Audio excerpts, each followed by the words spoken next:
வணக்கம், இது உங்கள் தினக்கதிர். எங்கள் சேனலுக்கு வரவேற்கிறோம். டெல்லியில் உள்ள மத்திய புலனாய்வு பிரிவு முன்னாள் அதிமுக அமைச்சர் டி ராஜேந்திர பாலாஜி மற்றும் 2 அதிமுக உறுப்பினர்கள் மீது பண மோசடி தொடர்பாக வழக்கு பதிவு செய்துள்ளது. ஜனவரி 6 ஆம் தேதி சென்னை உயர் நீதிமன்றத்தின் உத்தரவைத் தொடர்ந்து இந்த நடவடிக்கை எடுக்கப்பட்டது. முன்னாள் அமைச்சர் மீது வழக்கு தொடர அனுமதி பெறுவதில் ஏற்பட்ட தாமதம் காரணமாக இந்த வழக்கை விருதுநகரில் உள்ள மாவட்ட குற்றப்பிரிவிலிருந்து சிபிஐக்கு மாற்ற நீதிபதி பி. வேல்முருகன் உத்தரவிட்டார். மனுதாரர் ரவீந்திரன் தனது மருமகனுக்கு ஆவின் நிறுவனத்தில் மாவட்ட மேலாளர் பதவியை பெற 30 லட்சம் ரூபாய் கொடுத்ததாக கூறி அளித்த புகாரின் அடிப்படையில் இந்த வழக்கு தொடங்கியது. ரவீந்திரனின் புகாரின் அடிப்படையில் நவம்பர் 15, 2021 அன்று ராஜேந்திர பாலாஜி மற்றும் இருவர் மீது மாவட்ட புலனாய்வு பிரிவு முதல் தகவல் அறிக்கை பதிவு செய்தது. இருப்பினும் விசாரணையில் குறிப்பிடத்தக்க முன்னேற்றம் எதுவும் ஏற்படாததால் ரவீந்திரன் சென்னை உயர் நீதிமன்றத்தின் தலையீட்டை நாடினார்.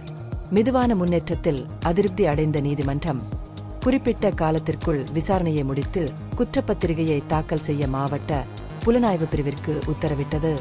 இருப்பினும் வழக்கு இணக்கத்திற்காக மறு ஆய்வு செய்யப்பட்ட போது விசாரணை எதிர்பார்த்தபடி முன்னேறவில்லை என்று நீதிமன்றம் கண்டறிந்தது.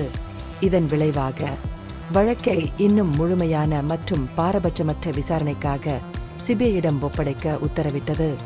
இந்த உத்தரவைத் தொடர்ந்து டெல்லியில் உள்ள சிபிஐயின் ஊழல் தடுப்பு பிரிவு ராஜேந்திர பாலாஜி, விஜயநலதம்பி மற்றும் மாரியப்பன் மீது முறையாக வழக்கு பதிவு செய்தது. இந்த விசாரணை நவம்பர் 2020 முதல் பிப்ரவரி 2021 வரை வெம்பக்கோட்டை ராமதேவன்பட்டியில் உள்ள விஜயநலதம்பின் வீட்டில் நடந்ததாக கூறப்படும் வேலை மோசடி திட்டத்துடன் தொடர்புடையது.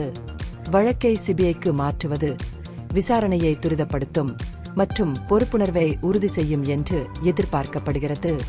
அரசு ஆட்சேர்ப்பு செயல்முறையில் ஊழல் மற்றும் வேலை மோசடி குறித்த கவலைகளை எழுப்பியுள்ள இந்த ஊழலில் குற்றம் சாட்டப்பட்டவர்களின் பங்குகளை நிறுவனம் ஆதாரங்களை சேகரித்து ஆராயும். இந்த பகுப்பாய்வு நுண்ணறிவுள்ளதாக கண்டால் முக்கியமான அரசியல் முன்னேற்றங்கள் குறித்த கூடுதல் புதுப்பிப்புகளுக்கு லைக் செய்யவும், ஷேர் செய்யவும், சப்ஸ்கிரைப் செய்யும். இது உங்கள் தினக்கதிர். நன்றி.